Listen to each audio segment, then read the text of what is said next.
Hello virtual dreamers, Gregory here. This is some footage of the game Journey of the Gods being played on the Oculus Quest. As one of the few Oculus Quest kind of RPGs on the platform, I decided to give it a go to get an impression of what can be done on a mobile platform visually, gameplay-wise, as well as to just get an impression of what I thought of the game. So let's dig right in. Graphically, the game opts for a cel-shaded, low-polygon art style to keep performance up and avoid too many hiccups. It's not the most visually striking thing to behold, but it feels better to look at than some of the other titles that use the aesthetic like Rec Room or Orbis VR, as this game takes advantage of being offline to run a few more particle effects and use slightly more geometry per object than I've seen in other titles in this style.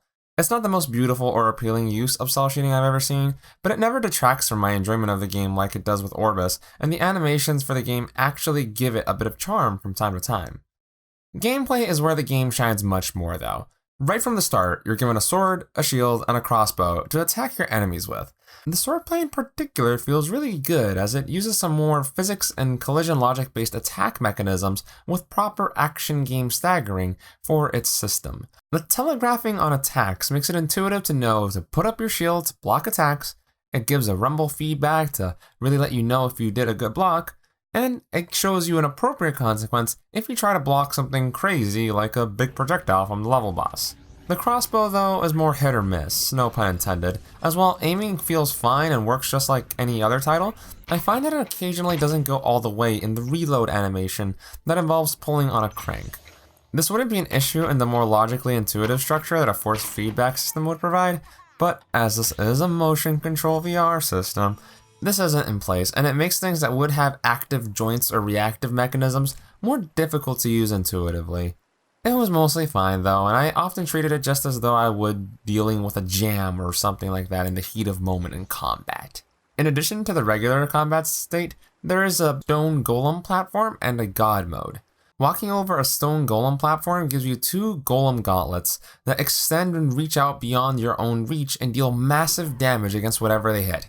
I don't know if it's the pleasure of having an extended reach or the good sound effects in play, but it was a lot of fun to be able to use this state, and I looked forward to being able to use it again when it ran out of its usage. The other state, the God mode, was interesting in that it changes your perspective on the game world, making you tower over the gameplay area. At the point I played up to, the only things that could be done in this state were to make trees grow and shrink, as well as to shoot lightning. The tree manipulation didn't feel particularly satisfying, especially since its only real uses at this point were getting them either out of the way to continue progression or to create obstacles to block the level boss's attacks. At the point I last played up to, I had just received a lightning power tutorial. You grab lightning from the clouds and shoot it down at your enemies and to the ground as though it were a spear. Going Zeus up in this place. This already feels satisfying right out the gate in the tutorial, so I'm really looking forward to what it'll be like as I continue playing, which I will. My goal with this was to get a better impression of what VR swordplay and combat would play like on the Quest.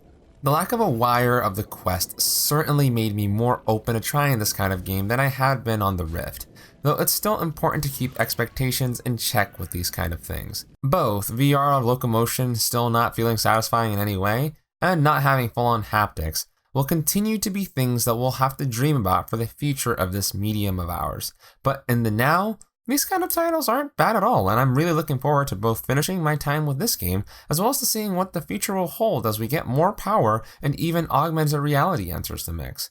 It may not be SAO, but it's still fun. Thank you very much for watching this video, everyone. If you want to try out Journey of the Gods, they actually have a demo available on the Oculus Store for you to try out.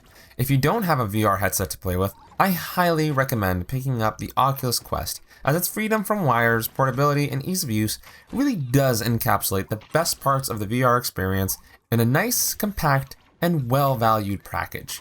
For those of you with gaming PCs, consider picking up a Vive, or a Rift S if your eyes can accommodate it, to get to grips on the more high-end experiences, though do mind if you can bear the deal with the tethered experience.